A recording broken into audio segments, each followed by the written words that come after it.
सबको जय मसीह की। हिंदी के इस ऑनलाइन सर्विस में एक बार फिर से आपका स्वागत है। परमेश्वर पर विश्वास रखने का मतलब ये नहीं होता है कि प्रभु हमेशा हमारी हालतों को बदल दे। कभी कभी परमेश्वर पे विश्वास रखने का मतलब ये होता है कि परमेश्वर हमारे अंदर बदलाव लाते हैं। अगर हम अय्यूब का पुस्तक पढ़ें, उसके 5 अध्याय 8 पद से, तो अय्यूब यूं कहता है, परंतु मैं तो परमेश्वर ही को खोजता रहूंगा और अपना मुकदमा परमेश्वर पर छोड़ दूंगा। वह तो ऐसे बड़े काम करता है जिनकी था नहीं होती, और इतनी आश्चर्य काम करता है जो गिने नहीं जाते। वही पृथ्वी के ऊपर वर्षा करता और खेतों पर जल बरसाता है। इस रीति वह नम्र लोगों को ऊंचे स्थान पर बिठाता है और शोक का पहरावा पहने हुए लोगों को ऊंचे पर पहुंचकर बचते हैं। आगे 17 पद में लिखा है, देख क्या ही धन्य है वे मनुष्य जिनको परमेश्वर ताड़ना देता है। इसलिए तू सर्वशक्तिमान की ताड़ना को तुच्छ मत जान, क्योंकि वही घायल करता और वही पट्टी भी करता है। वही मारता है और वही आगे हाथ से चंगा भी करता है। वह तुझे 6 विपत्तियों से छुड़ाएगा, वरन 7 से भी तेरी कुछ हानि ना होने पाएगी। परमेश्वर की ताड़ना जो सहते हैं, परमेश्वर उसे हर एक विपत्ति से छुड़ाते हैं। आइए अपनी आंखों को बंद करें, उस प्रभु पर अपनी सारी ताड़नाएं, अपनी सारी बोझ डाल दें और इस वक्त प्रार्थना में जाएं। Hallelujah, hallelujah, hallelujah. पवित्र परमेश्वर पिता, एक बार फिर से प्रभु जी आपको धन्यवाद देते हैं। आज के इस पवित्र रविवार में प्रभु जी आपने अपने पूरे संतानों को एक साथ पिता परमेश्वर आपकी उपस्थिति में इकट्ठा किया। प्रभु जी हम जानते हैं, हम इधर उधर अपने अपने घरों में, कलकत्ता के कोने कोने में, हर दूसरे शहरों के कोने कोने में प्रभु जी हम बैठे हैं, लेकिन प्रभु एक साथ, एक मन, एक चित्त होकर आपकी उपस्थिति में हैं। और आज प्रभु जी आपकी बारिश, आपकी आशीषों की बारिश, आपकी सामर्थ की बारिश प्रभु जी हर एक कोनों में जितने लोग इस वक्त आपके वचन को सुन रहे हैं, ये आवाज़ जिन कानों तक पहुंच रही है, हर एक के घरों में प्रभु जी आपकी बारिश होने वाली है। हालेलुया पिता परमेश्वर, दोनों हाथों को खोलकर हर एक कोई अपनी आत्मा आपकी ओर लगाए प्रभु जी, और आपकी बारिशों को अपने जीवन में स्वीकार कर ले। पवित्र परमेश्वर पिता, हम धन्यवाद देते हैं प्रभु कि आपने हम लोगों को, जितने हम उपस्थित हैं इस वक्त प्रभु जी, आपने चुन लिया पिता परमेश्वर, ताकि हम आपकी उपस्थिति में आकर आपकी आराधना कर पाएं। हम धन्यवाद देते हैं प्रभु कि पिता परमेश्वर आपने हम लोगों को बिस्तर पर नहीं, हम लोगों को हॉस्पिटल पर नहीं, लेकिन पिता परमेश्वर हमारे परिवार के साथ आपकी संगति में, आपकी उपस्थिति में आज आराधना करने के लिए इकट्ठा किए। प्रभु पिता परमेश्वर, जितने लोग अभी बीमार हैं प्रभु जी, और पिता परमेश्वर अपने शरीर से, अपनी आत्मा से, अपने मन से लाचार हैं, आपकी चंगाई उन हर एक पर चाहते हैं प्रभु जी, कि आपकी चंगाई उन पर बरस जाए। हालेलुया प्रभु, हर एक की कमजोरियां दूर कर दीजिए पिता परमेश्वर। हर एक की आर्थिक स्थिति पिता परमेश्वर आपके हवाले सौंपते प्रभु, अपनी झरोकों को खोलिए प्रभु जी और उन पर बारिश कीजिए। प्यारे पिता परमेश्वर, जब हम आराधना में जाते हैं इस वक्त हमारे मनों को तैयार करें पिता परमेश्वर, ताकि हम अपने हाथों को उठाकर, अपनी आवाज़ों को खोलकर, और सब लोग जहाँ जहाँ हैं प्रभु, एक आवाज़ में इस वक्त मिलकर आपकी आराधना कर सकें।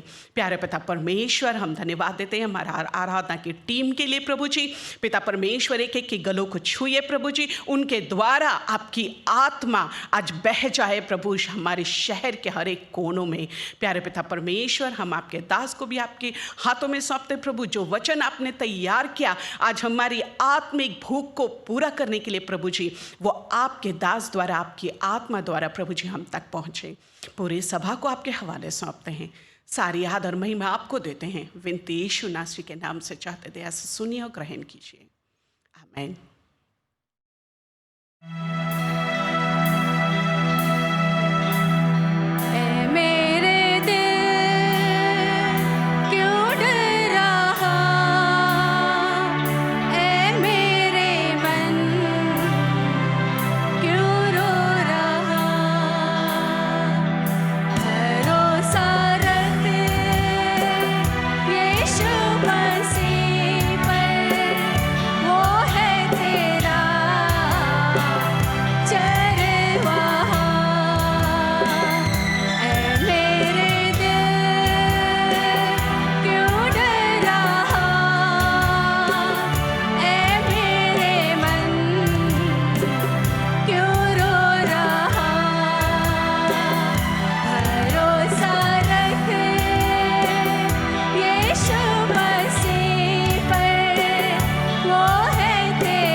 धन्यवाद परमेश्वर, आप हमारा चरवाहा है परमेश्वर। जितनी भी अंधकार आ जाए, जितनी शत्रुएं उठ खड़े हो जाए, पर तू हमारा चरवाहा है परमेश्वर। हरी हरी चराइयों में तू हमें चराता है। धन्यवाद देते हैं राजा, धन्यवाद परमेश्वर। पवित्र आत्मा के द्वारा हमें भर दे राजा, पवित्र आत्मा की उपस्थिति में हमें चला राजा, अपने आत्मा के द्वारा हमें चलाइए राजा। हम टूटे हुए भांगे हुए मनुष्य परमेश्वर, टूटा हृदय तेरे सम्मुख में रखते हैं। हमें अपने प्रेम के द्वारा जोड़ लीजिए। आज तेरी दया को चाहते हैं, तेरे प्रेम को चाहते हैं राजा। धन्यवाद यीशु।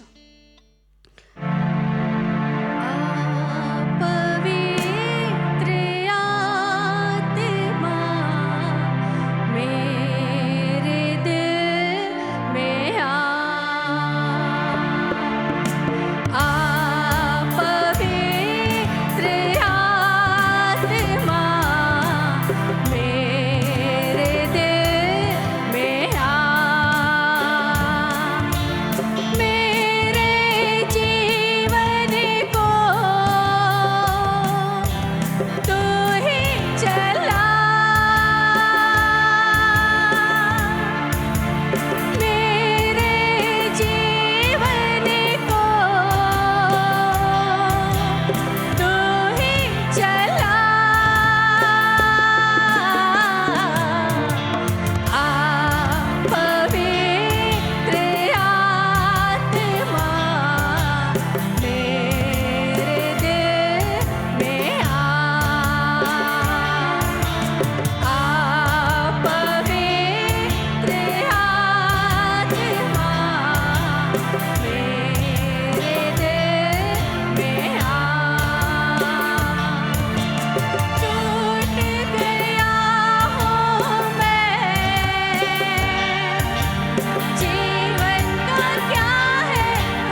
धन्यवाद परमेश्वर, धन्यवाद पवित्र आत्मा। देव परमेश्वर, हम आपकी धन्यवाद करते हैं, आपकी स्तुति करते हैं। परमेश्वर, अपने पवित्र आत्मा को हर एक जगह भेजिए, हर एक जगह को बदल दीजिए राजा। आज पूरे देश बीमारी की महामारियों में झुलस रहे राजा, आप दया कीजिए, पूरे देश से इस वायरस से चंगाई दीजिए मेरे परमेश्वर। आपकी दया करुणा ही है जो आज पूरे देश को छुटकारा देंगे पिता परमेश्वर। आपका राज्य आ जाए परमेश्वर। हर एक परिवारों को आपके हाथों में सौंपते हैं, आपकी दया चाहते हैं प्रभु। कितने परिवार एक दूसरे से बिछड़ गए हैं पिता परमेश्वर, तेरे प्रेम के द्वारा आज जोड़ दीजिए हर एक परिवार को, हर एक टूटा हुआ दिल को जोड़ दीजिए पिता। हो पिता परमेश्वर, तो ही जल का स्रोत है, आपको छोड़ और कोई नहीं है पिता जो हमें तृप्त कर सकेंगे राजा। धन्यवाद करते हैं कि आप हमारा स्वामी है, आप हमारा परमेश्वर है, आप हमारा उद्धारकर्ता यीशु मसीह है। धन्यवाद करते हैं राजा, धन्यवाद देते हैं राजा। हालेलुया, धन्यवाद परमेश्वर, धन्यवाद यीशु। तू ही महान मेरे जीवन में, तू ही दाता मेरे जीवन में, तू ही महान मेरे जीवन में, तू ही दाता मेरे जीवन में। हालेलुया, हाथों को उठाते हुए हालेलुया, हालेलुया, हालेलुया। हर ख्वाहिश तुझसे पूरी होती है, हर दर्द तुझसे भूला जाता है। हर ख्वाहिश तुझसे पूरी होती है, हर दर्द तुझसे भूला जाता है। कदम कदम मेरे साथ है, कदम कदम मेरे साथ है, और डरने की अब क्या बात है। तू ही महान मेरे जीवन में, तू ही दाता मेरे जीवन में। Hallelujah, hallelujah, hallelujah. ये हाथों को उठाते हुए hallelujah, hallelujah,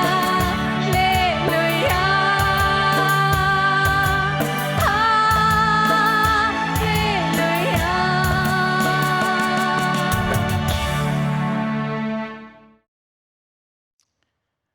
praise the Lord. परमेश्वर की स्तुति हो, उसकी महिमा हो कि आज हम प्रभु के नज़दीक में प्रभु के चरणों पर बैठे हैं कि उसके पवित्र वचन से हम और आप कुछ पल के लिए अध्ययन करें। धन्यवाद करते हैं आप सबको कि हम एक साथ जहाँ पर भी हैं आत्मा में प्रभु के साथ एक हैं। आइए हम और आप निकाल लें मरकुस रचित सुसमाचार और उसके 5 अध्याय और उसके 22 से लेकर के 34 पद। मैं आपके लिए पढ़ देना चाहता हूँ मरकुस रचित सुसमाचार और उसके 5वें अध्याय 22 से लेकर के 34 पद। याईर नामक आराधनालय के सरदारों में से एक आया और उसे देखकर उसके पाँव पर गिरा। यह कहकर उसने बहुत विनती की, मेरी छोटी बेटी मरने पर है, तू आकर उस पर हाथ रख कि वह चंगी होकर जीवित रहे। तब वह उसके साथ चला और बड़ी भीड़ उसके पीछे हो ली, यहाँ तक कि लोग उस पर गिर पड़ते थे। एक स्त्री थी जिसको 12 वर्ष से लहू बहने का रोग था। उसने बहुत वैद्यों को बहुत दुख उठाया। वैद्यों के कारण अपना सब माल व्यय करने पर भी उसे कुछ लाभ न हुआ, परंतु और भी रोगी हो गई। वह यीशु की चर्चा सुनकर भीड़ में उसके पीछे से आई और उसके वस्त्र को छू लिया, क्योंकि वह कहती थी, यदि मैं उसके वस्त्र को ही छू लूँगी तो चंगी हो जाऊँगी। तुरंत उसका लहू बहना बंद हो गया। उसने अपनी देह में जान लिया कि मैं उस बीमारी से अच्छी हो गई हूँ। यीशु ने तुरंत अपने में जान लिया कि मुझ में से सामर्थ्य निकली है, और भीड़ में पीछे मुँह फिर कर पूछा, मेरा वस्त्र किसने छुआ? उसके चेलों ने उससे कहा, तू देखता है कि भीड़ तुझ पर गिरी पड़ती है और तू कहता है, किसने तुझे छुआ? तब उसने उसे देखने के लिए जिसने यह काम किया था चारों ओर दृष्टि की। तब वह स्त्री यह जानकर कि मेरी कैसी भलाई हुई है, डरती और कांपती हुई आई और उसके पांवों पर गिरकर उसके सब हाल सच सच कह दिए। और उसने कहा कि पुत्री, तेरी विश्वास ने तुझे चंगा किया है, कुशल से जा और अपनी इस बीमारी से बची रह। परमेश्वर इस वचन को आशीषित करे। यहाँ पर एक स्त्री के विषय में वर्णन किया गया है जो बहुत ही बीमार थी और वह चंगा होना चाहती थी, परंतु 12 साल से वह बीमार पड़ी थी। प्रभु यीशु मसीह याईर की बेटी को चंगा करने के लिए जा रहे थे, परंतु रास्ते में यह औरत मिल जाती है और प्रभु यीशु मसीह वहाँ पर रुक जाते हैं और रुक करके इस औरत को चंगाई देते हैं। यह औरत बहुत ही कमज़ोर, बहुत ही दुर्बल, और जब प्रभु यीशु मसीह के सामने आई थी और जब प्रभु यीशु मसीह ने उसको जब उस यीशु ने उसको छुआ, वह चंगी हो गई, उसका जीवन बदल गया, वह संपूर्ण रूप से अच्छी हो गई और स्थायी रूप से अच्छी हो गई। मेरे भाई मेरे बहन, जब परमेश्वर का हाथ, जब प्रभु हमें और आपको छूता है, जब प्रभु अपने हाथ से रोगियों को छूता है, तो रोग उसका जाता रहता है, उसके जीवन में परिवर्तन आता है। और मेरे भाई मेरे बहन, आज भी बहुत से लोग इस संसार में हैं जो बीमार हैं, तकलीफ में हैं, जो निराश हैं और पता नहीं वे अपने जीवन में कितने दुख भोगते हैं, परंतु तो भी परमेश्वर जब उनके नज़दीक में आता है, प्रभु जब उनको स्पर्श करता है, उनका जीवन बदल जाता है। पहले हम और आप देखने की कोशिश करेंगे इस स्त्री के विषय में। परमेश्वर का वचन कहता है कि यह स्त्री रोगी थी और उसका रोग क्या था? उसका रोग था लहू बहने का रोग। कितना पुराना रोग था? 12 साल पुराना रोग था। 12 साल से वह परेशान थी। एक लहू बहने का रोग बहुत ही भयानक, और 12 साल कम समय नहीं होता है मेरे भाई मेरे बहन। बहुत दिन से यह आक्रांत थी, बहुत दिन से वह परेशान थी, वह तकलीफ से होकर के गुजर रही थी। उसका शरीर कमजोर हो चुका था, एनीमिक हो गई थी। वह चलने लायक भी इतने शरीर में उसकी ताकत नहीं थी कि वह चल फिर सके। उसके चेहरे पीले पड़ गए थे, कुछ भी उसके अंदर में ताकत नहीं थी। इलाज इसने बहुत किया होगा, वैद्यों ने काफी इलाज किया, और उन दिनों में इलाज जब किया जाता था 2 तरीके से इलाज किया जाता था। एक इलाज तो वैद्य करते थे जिनकी संख्या बहुत कम होती थी या इलाज की संख्या बहुत ही सीमित थी, और दूसरे प्रकार का इलाज जो अंधविश्वास पर आधारित था। जादू टोने, काली करतूतों के द्वारा उनका इलाज किया जाता था।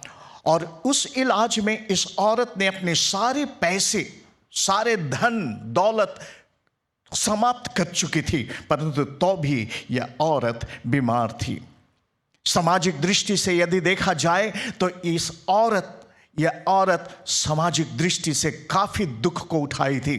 कोई इसके आसपास नहीं था, क्योंकि व्यवस्था के अनुसार जिसको लहू बहने का रोग था, वह औरत अशुचि या अशुद्ध मानी जाती थी। और यहां तक कि यहूदी समाज में यदि वह किसी को स्पर्श भी कर दे, गलती से स्पर्श हो जाए, तो वह व्यक्ति भी शाम तक अशुद्ध हो जाता था। कहने का तात्पर्य है कि यह औरत 12 साल तक किसी भी व्यक्ति के संपर्क में नहीं आ सकती थी, और संपर्क में भी आने से वह व्यक्ति अशुचि होता था, और पता नहीं कितनी तरह की प्रताड़ना इस औरत को मिल सकती थी। साथ ही साथ इस औरत के विषय में यदि हम इसके बैकग्राउंड के विषय में जानने का प्रयास करें, हमें ज़्यादा पता नहीं है कि ये औरत शादीशुदा थी या शादीशुदा नहीं थी। यदि शादीशुदा भी थी तो ऐसा लगता है कि इसके पति ने इसको तिरस्कृत किया होगा, इसको छोड़ दिया होगा, क्योंकि इसको एक भयानक बीमारी ने पकड़ लिया था। मेरे भाई मेरे बहन, कई बार जब हमारे दिन अच्छे होते हैं तो बहुत से दोस्त और मित्र हमारे साथ होते हैं। जब हमारे दिन बुरे होते हैं तो कई बार हमारे अपने लोग भी हमें छोड़ देते हैं। शायद इसके पति ने इसको छोड़ दिया था, अकेला छोड़ दिया था। समाज में वह घुल मिल नहीं सकती थी, और समाज में जब वह घुल मिल नहीं सकती थी तो कोई किसी भी प्रकार का काम धंधा करने के लिए भी इसके लिए असंभव था, क्योंकि जिसके उस अवस्था में किसी को स्पर्श नहीं कर सकती थी, किसी के नजदीक में नहीं आ सकती थी। उपाय क्या था इसकी जीविका का?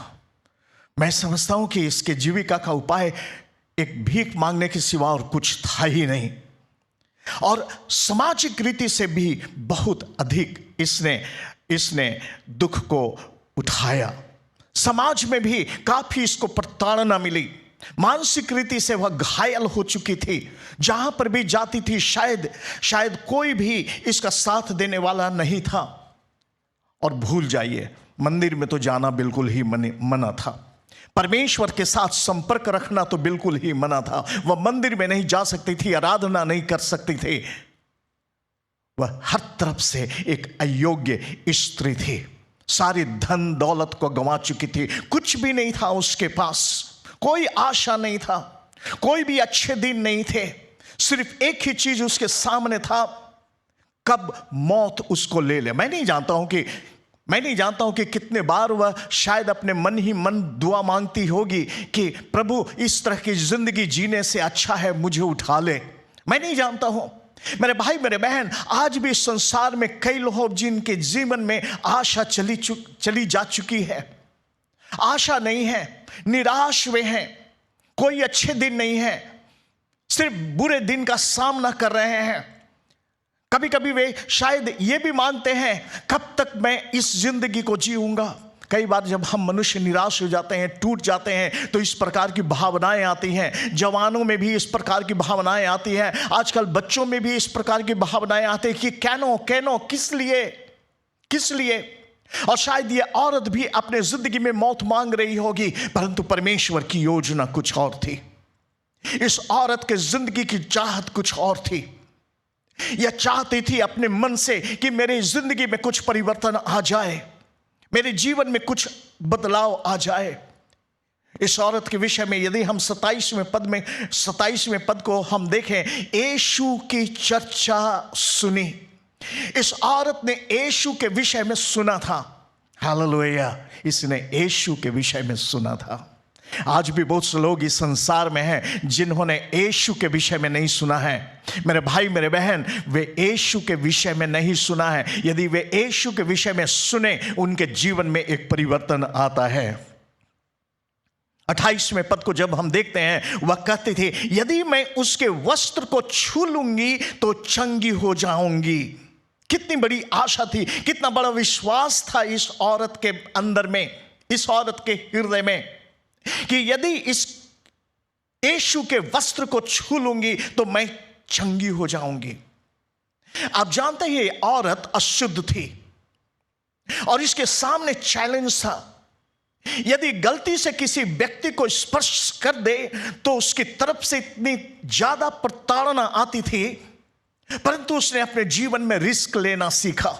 मेरे भाई मेरे बहन, यदि हम और आप परमेश्वर प्रभु यीशु मसीह को छूना चाहते हैं तो पहली आवश्यकता यह है कि हम और आप अपने जीवन में रिस्क लेना सीखें।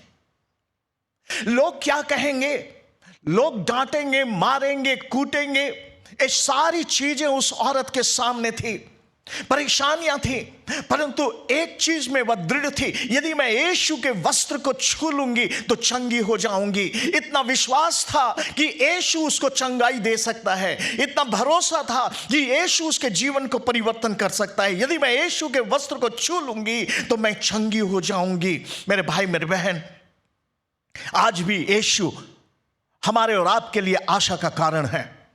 यदि हम और आप अपने जिंदगी में आशा को खो चुके हैं तो मैं आपको बता दूं, हमें और आपको अपनी आशा को खोने की जरूरत नहीं है।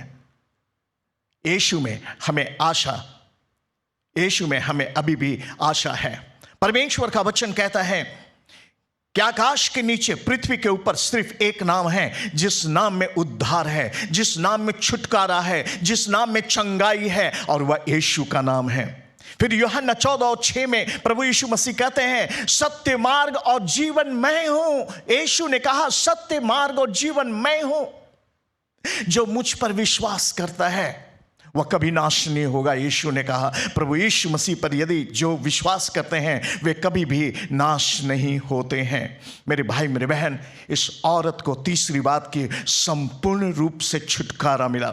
29 से लेकर के 34 पद को यदि हम आप पढ़ें, विशेष करके 29वें पद को यदि हम और आप पढ़ें तो 29वें पद में तुरंत उसका लहू बहना बंद हो गया। 12 साल से पीड़ित यह स्त्री कितने सामर्थ का अनुभव अपने जीवन में, अपने शरीर में उसने किया। जब यीशु उसके नजदीक था उसका बीमारी चला गया। हालेलुया। मेरे भाई मेरे बहन, आप जो कोई भी हो, जहां पर भी हो, जैसे भी हो, मैं आपको भरोसा दिलाना चाहता हूं, यदि यीशु आपके नजदीक में है तो आपकी सारी बीमारी गायब। यदि यीशु को आप वस्त्र को छूते हैं आपकी सारी बीमारी गायब। क्यों? क्योंकि प्रभु यीशु मसीह ने कहा, सत्य मार्ग और जीवन मैं ही हूं। चंगाई का रास्ता वही है। यह स्त्री इसलिए चंगी हुई क्योंकि उसके हृदय में चंगाई, प्रभु यीशु के वस्त्र को छूने की इच्छा थी। मेरे भाई मेरे बहन, क्या हम और आप प्रभु यीशु को स्पर्श करने की इच्छा रखते हैं? यदि हम और आप यीशु को स्पर्श करने की इच्छा रखते हैं, एक बड़ा बदलाव हमारी और आपकी जिंदगी में आने वाला है। एक नया जीवन, एक नई ताकत आने वाली है। 29वें पद को यदि हम आप देखें, 29वें पद में लिखा है, लहू बहना बंद हो गया, अपनी देह में जान लिया कि उसका बीमारी अच्छी हो गई हूं। वह जान गई कि उसका बीमारी अच्छा हो गया, वह अच्छी हो गई है। जिस समय यीशु के वस्त्र को छुई थी उसके हाथ और पैर कांप रहे थे, और मैं समझता हूं वह बहुत बड़ी परीक्षा की घड़ी थी। यदि किसी ने देख लिया कि अशुद्ध स्त्री यीशु को छुआ है, पता नहीं उस औरत का हाल उस जगह में क्या होता है। उसके हाथ पैर कांप रहे थे, परंतु तो भी उसने साहस ली और प्रभु यीशु मसीह को स्पर्श किया। उसका छुटकारा बिल्कुल व्यक्तिगत था। 30 से लेकर के 33 पद को जब हमने पढ़ा, यीशु ने तुरंत अपने में जान लिया, मुझ में से सामर्थ निकला है। हालेलुया। मेरे भाई मेरे बहन, जब हम और आप यीशु पर विश्वास लाते हैं, जब हम और आप यीशु को स्पर्श करते हैं, जब हम और आप यीशु से प्रार्थना करते हैं, जब हम और आप यीशु के पास जाते हैं, परमेश्वर का वचन कहता है प्रभु का सामर्थ प्रभु जान लेता है। प्रभु आपके विषय में जानता है, प्रभु पूरे विश्व के विषय में जानता है, पूरे हर एक इंसान के विषय में जानता है। चाहे हम और आप कोई भी क्यों ना हो, परमेश्वर आपके और हमारे विषय में जानता है कि हम और आप कितने सन्निकट उसके हैं, कितने नजदीक में हम और आप उसके हैं। 32वें पद में कह रहा है, उसके देखने के लिए, तब उसने देखने के लिए, इसके पहले चेले लोग कह रहे हैं, तू देखता है कि भीड़ तुझ पर गिरी पड़ती है, तू कहता है किसने मुझे छुआ? प्रभु यीशु मसीह भीड़ से घिरे हुए थे, तो भी उस भीड़ में उन्होंने जाना कि एक स्त्री, किसी ने उसने छुआ है, एक स्त्री ने उसको छुआ है। चारों ओर चेले लोग दृष्टि की, परंतु यह स्त्री जान गई कि उसके शरीर में बहुत बढ़िया काम हुआ है। यह जान गई कि उसे चंगाई मिली है, और स्त्री जानकर कि कैसी भलाई हुई, डरती और कांपती हुई और उसके पांव पर आकर के गिरी और अपना सब हाल चाल बता दी। मेरे भाई मेरे बहन, जब प्रभु यीशु मसीह ने पूछा होगा किसने मुझे छुआ, एक सवाल दिमाग में आता है, क्या यीशु नहीं जानते थे कि यह स्त्री छुई है? यीशु जानता था कि उस स्त्री ने छुआ है, परंतु तो भी प्रभु यीशु मसीह सिर्फ उस स्त्री को चंगाई नहीं देना चाहते हैं। मेरे भाई मेरे बहन, परमेश्वर सिर्फ आपको चंगाई नहीं देना चाहते हैं। इस स्त्री को प्रभु यीशु मसीह सिर्फ चंगाई नहीं देना चाहते, परंतु इस स्त्री को चाहते हैं कि हर एक अंधविश्वास से यह स्त्री बाहर निकल करके या औरत बाहर निकल करके यीशु के पास आए। प्रभु यीशु मसीह चाहते थे कि इस औरत के ऐसी जगह में लाएं जहां पर उसको पूरी रीति से उद्धार, पूरी रीति से छुटकारा मिले। मेरे भाई मेरे बहन, परमेश्वर सिर्फ आज चंगाई हमें और आपको नहीं देना चाहते हैं, परंतु परमेश्वर चाहता है कि न सिर्फ वह चंगाई हमें और आपको दे, परंतु परमेश्वर चाहता है कि वह हमें ऐसे स्थान पर ले जाए जहां पर प्रभु यीशु मसीह का स्थान है, जहां पर पवित्र स्थान है, जहां पर छुटकारे का स्थान है, जहां पर पाप से क्षमा का स्थान है, जहां पर नई जिंदगी का स्थान है। जब प्रभु यीशु मसीह ने पुकारा था इस औरत को, यह डर चुकी थी, इसके अंदर में डर आ गया था। कहीं ऐसा ना हो कि प्रभु यीशु मसीह उसको प्रताड़ित करे, क्यों छुआ तूने मुझे, अशुद्ध औरत हो। क्योंकि यहूदी समाज में ऐसा करना अन्याय था, पाप था। शायद वह डर चुकी थी कि जब प्रभु यीशु मसीह उसको अपमानित करेंगे तो लोग क्या कहेंगे, शायद वह डर चुकी थी। परंतु मेरे भाई मेरे बहन, प्रभु यीशु मसीह इस औरत को अपमानित नहीं करना चाहते हैं। मेरे भाई मेरे बहन, परमेश्वर किसी भी व्यक्ति को, किसी भाई बहन को, किसी औरत, मर्द, पुरुष, स्त्री, बच्चे, किसी को परमेश्वर अपमानित नहीं करता है। परमेश्वर उसको इज्जत देता है। परमेश्वर इस स्त्री को सम्मानित किया, अपमानित नहीं किया।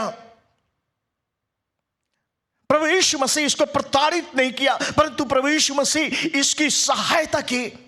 प्रभु यीशु मसीह इसकी समस्या जो जानते थे, यीशु इसकी समस्या से अवगत थे, जानते थे, और प्रभु यीशु ने इसकी समस्या का समाधान करना चाहिए। प्रभु यीशु मसीह ने इसकी समस्या को समाधान किया। एक बात को हम और आप याद रखें, प्रभु यीशु मसीह याईर के घर में जा रहे थे। उसकी बेटी बीमार थी और मरने पर थी, उसको चंगाई देने के लिए जा रहे थे। परंतु रास्ते में जब यह स्त्री मिल गई, प्रभु यीशु मसीह के लिए इस स्त्री की, इस औरत की आवश्यकता बहुत ही महत्वपूर्ण था, बहुत ही महत्वपूर्ण स्थान रखता था। मेरे भाई मेरे बहन, कभी कभी हम सोचते हैं कि परमेश्वर बहुत ही व्यस्त है, परंतु परमेश्वर व्यस्त नहीं है। हम चाहे जहां पर भी रहें, जैसे भी हो, यदि हम यीशु के सामने आते हैं, यीशु हमारे लिए रुक जाता है और वहां हमारी जिंदगी में काम करता है। प्रभु यीशु मसीह उस स्थान पर रुक गए और प्रभु यीशु मसीह ने इस स्त्री के हालात को देखा। परमेश्वर आपके हालात को देखता है, परमेश्वर आपके हालात से परिचित है। प्रभु यीशु मसीह ने इसके हालात को देखा, इसकी आवश्यकता को समझा। इससे पहले कि प्रभु यीशु मसीह याईर की बेटी के घर में जाते, प्रभु यीशु मसीह ने इसकी आवश्यकता को जाना, मेरे भाई मेरे बहन, और यीशु ने उसको चंगा किया।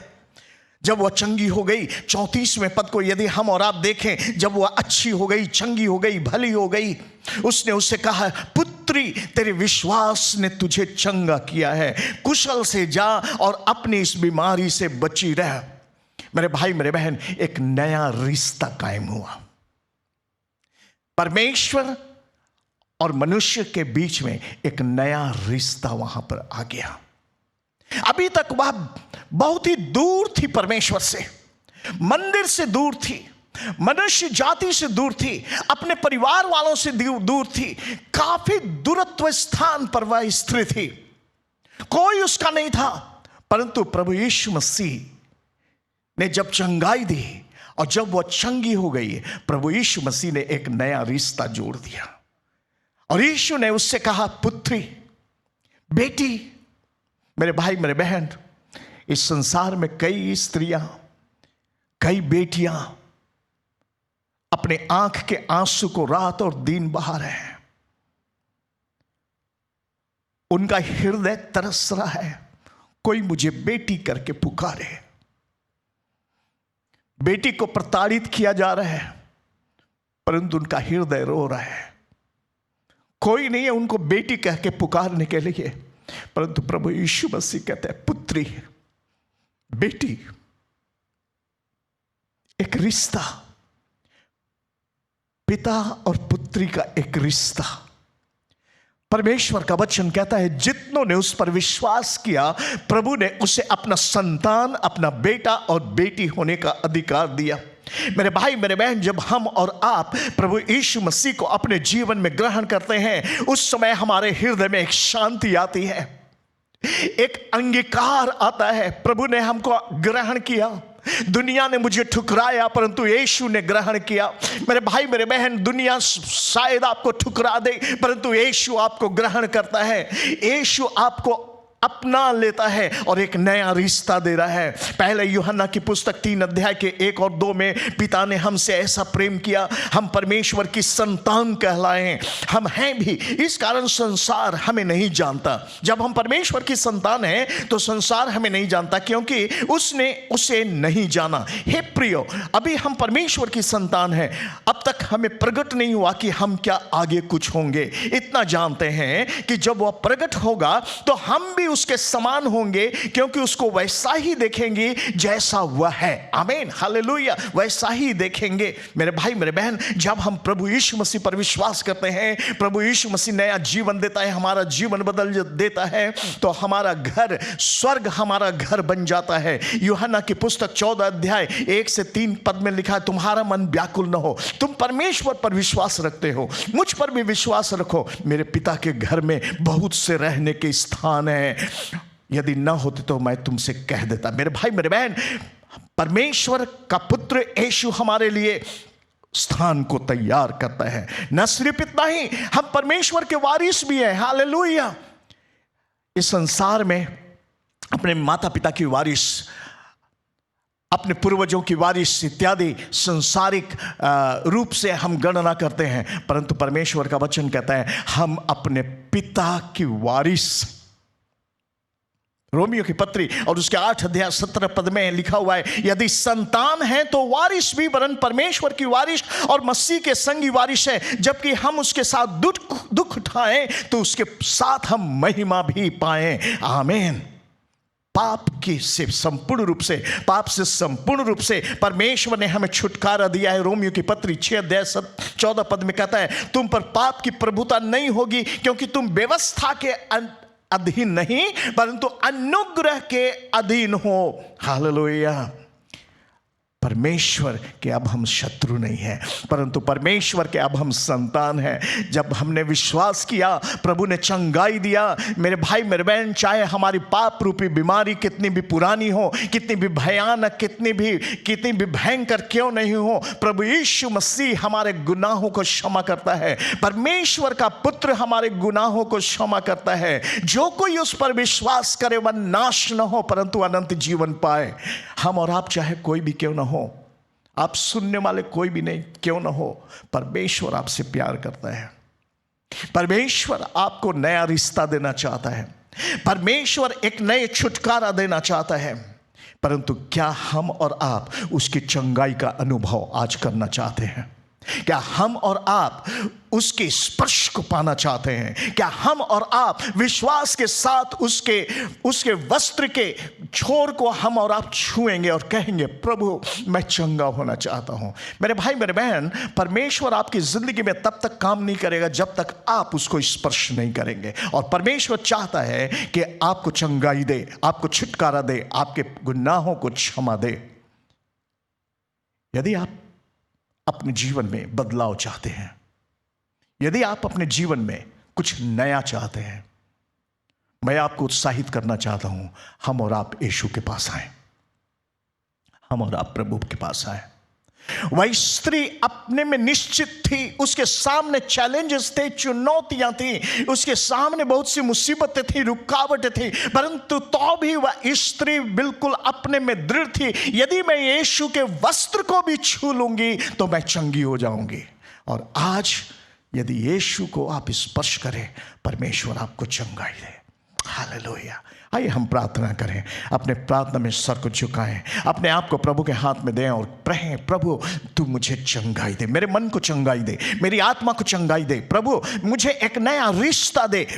उस स्त्री को पूरी रीति से चंगाई दिया और प्रभु यीशु ने कहा, पुत्री तुम चंगी रहो, तुम भली रहो। परमानेंट सॉल्यूशन प्रभु यीशु देता है। हालेलुया। सर्वशक्तिमान परमेश्वर पिता, हम धन्यवाद करते हैं तेरे वचन के लिए, धन्यवाद करते हैं प्रभु तेरे शास्त्र, तेरे वचन में जितनी वर्णन है प्रभु हमारे विश्वास को प्रभु दृढ़ित करते हैं। प्रभु हमारे विश्वास में वृद्धि दे प्रभु। प्यारे परमेश्वर, आज इससे पहले कि हम अपने जगह में जाएं प्रभु, हम तेरे वस्त्र को छूना चाहते हैं प्रभु, तुझसे चंगाई को पाना चाहते हैं प्रभु, तुझसे नई जिंदगी को पाना चाहते हैं प्रभु। हमारा जीवन नारकीय जीवन है परमेश्वर, परंतु तू हमें स्पर्श कर दे प्यारे परमेश्वर, तू हमें नया दिशा नया ज्ञान दे प्रभु। हम धन्यवाद करते हैं प्यारे परमेश्वर। प्यारे प्रभु, हर एक भाई हर एक बहन जितने तेरे इस संदेश को सुना है प्रभु, हर एक के हृदय से पवित्र आत्मा तू बातचीत कर, हर एक के हृदय को स्पर्श कर प्रभु, हर एक के हृदय को छू ले प्रभु जी,